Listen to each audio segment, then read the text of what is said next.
दोस्तों, एक बहुत ही प्यारी सी कहानी आज मैंने पढ़ी। मैं आशा करती हूँ इस कहानी का संदेश आप समझेंगे और अपने निजी जीवन में भी ज़रूर उतारेंगे।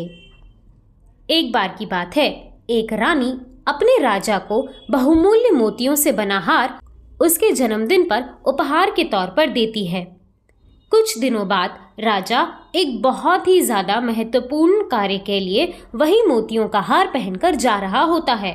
जब राजा वो हार पहन ही रहा होता है तो अचानक से उसका धागा टूट जाता है, जिससे मोती बिखर जाते हैं। राजा तुरंत अपने मंत्रियों को बुलाता है और पूछता है कि नगर का सबसे अच्छा सुनार को बुलाकर लाओ और उससे कहो कि मेरे इस धागे की झालर को फिर से वापस जोड़ दे।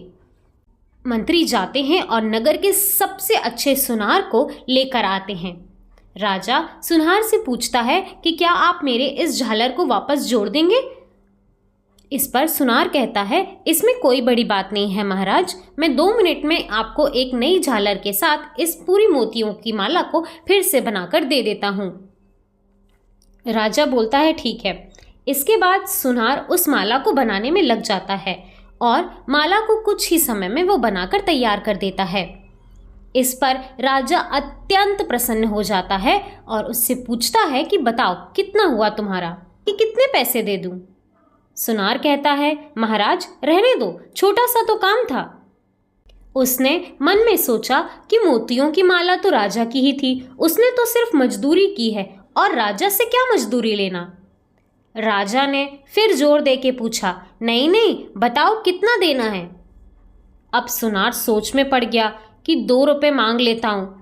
फिर सोचा कि कहीं राजा ऐसा ना सोचने लगे कि एक माला जोड़ने का 2 रुपए ले रहा है तो गांव वालों से कितना लेता होगा, और कोई सजा ना दे दे, क्योंकि उस जमाने में तो 2 रुपए की कीमत भी बहुत होती थी।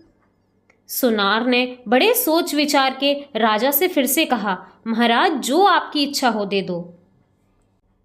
अब राजा तो राजा था, उसको अपने हिसाब से देना था, कहीं देने में उसकी इज्जत ना खराब हो जाए।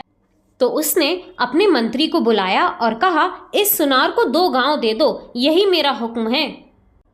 कहाँ सुनार सिर्फ 2 रुपए की मांग का सोच रहा था और कहाँ राजा ने उसको 2 गांव दे दिए।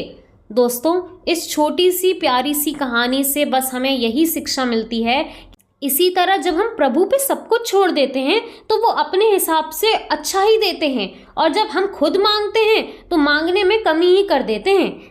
देने वाला तो पता नहीं क्या देना चाहता है, लेकिन हम अपनी हैसियत से बहुत ही तुच्छ वस्तु मांग लेते हैं। संत महात्मा कहते हैं कि हमें तो मांगना भी नहीं आता, इसीलिए ईश्वर से सब कुछ समर्पण कर दो, उनसे कभी कुछ मत मांगो, जो वो अपने हिसाब से दे दें बस उसी में संतुष्ट रहो। फिर देखो उनकी लीला, वारे न्यारे हो जाओगे। जीवन में धन के साथ संतुष्टि का होना बहुत ज़्यादा ज़रूरी है। राधे राधे।